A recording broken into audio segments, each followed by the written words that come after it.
আছোঁ বিশেষকৈ regarding examination পৰীক্ষা সম্পৰ্কে আমি দুটা গুৰুত্বপূৰ্ণ সিদ্ধান্ত লৈছোঁ। নমস্কাৰ, এই মুহূৰ্তত দুটা গুৰুত্বপূৰ্ণ খবৰ ওলাই পৰিছে শিক্ষা বিভাগৰ তৰফৰ পৰা। হায়াৰ ছেকেণ্ডেৰী ফাৰ্ষ্ট ইয়াৰ আৰু হায়াৰ ছেকেণ্ডেৰী ছেকেণ্ড ইয়াৰ আৰু মেট্ৰিক পৰীক্ষা পষ্টপন সম্পৰ্কে শিক্ষা বিভাগৰ দুটাকৈ গুৰুত্বপূৰ্ণ গহনা। এটা হ'ল ফাৰ্ষ্ট ইয়েৰৰ পৰীক্ষা আমাৰ 4 তাৰিখৰ পৰা আছিল, কিন্তু 4 তাৰিখৰ পৰা ফাৰ্ষ্ট ইয়েৰ পৰীক্ষাটো নহয়, পৰীক্ষাটো পিছলৈ আমি পঠুৱাইছোঁ।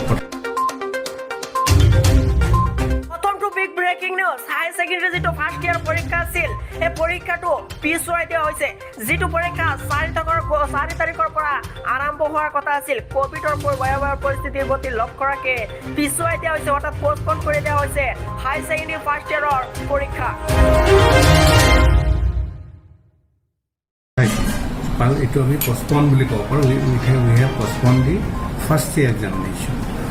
আৰু এইটো এইকাৰণেই কৰা হৈছে, যোৱাবাৰ আমি চেণ্ট আপ কৰিছিলোঁ ফাৰ্ষ্ট ইয়াৰ আটাইবোৰ ল'ৰা ছোৱালী।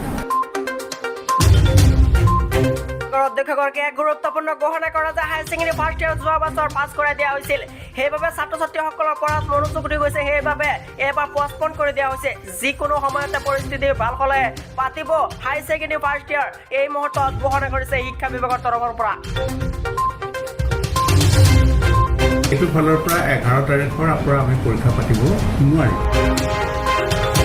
আৰু এটা গুৰুত্বপূৰ্ণ ঘোষণা কৰিছে 2021 বৰ্ষৰ মেট্ৰিক পৰীক্ষা আৰু উচ্চতৰ মাধ্যমিকৰ দ্বিতীয়বাৰৰ ফাইনেল পৰীক্ষা যিটো 11 মে'ৰ পৰা অনুষ্ঠিত কৰাৰ কথা ঘোষণা কৰিছিল, সেই পৰীক্ষাসমূহ 11 মে'ৰ পৰা অনুষ্ঠিত নহয়, কাৰণ পিছুৱাই দিয়া হ'ব। ভয়ংকৰ কোভিড পৰিস্থিতিৰ প্ৰতি লক্ষ্য ৰাখি পিছুৱাই যাব মেট্ৰিক আৰু উচ্চতৰ মাধ্যমিকৰ দ্বিতীয়বাৰৰ ফাইনেল পৰীক্ষাও। ফাইনেলটোতো হ'বই, সোনাৰ মানে সোনকালে নহ'লেও দেৰিকৈ হ'লেও হ'ব। ঘোষণা কৰিছে শিক্ষা বিভাগৰ পৰা, কৈছে যে 2021 বৰ্ষৰ মেট্ৰিক আৰু উচ্চতৰ মাধ্যমিকৰ দ্বিতীয়বাৰৰ ফাইনেল পৰীক্ষা আৰু হায়াৰ ছেকেণ্ডেৰী ফাৰ্ষ্ট ইয়াৰ পৰীক্ষা যিটো আছে ফাইনেল, সেই পৰীক্ষাটো হ'বই। অলপ পিছুৱাই হ'লেও দেৰিকৈ হ'লেও পৰীক্ষাসমূহ পাতিব পাৰে।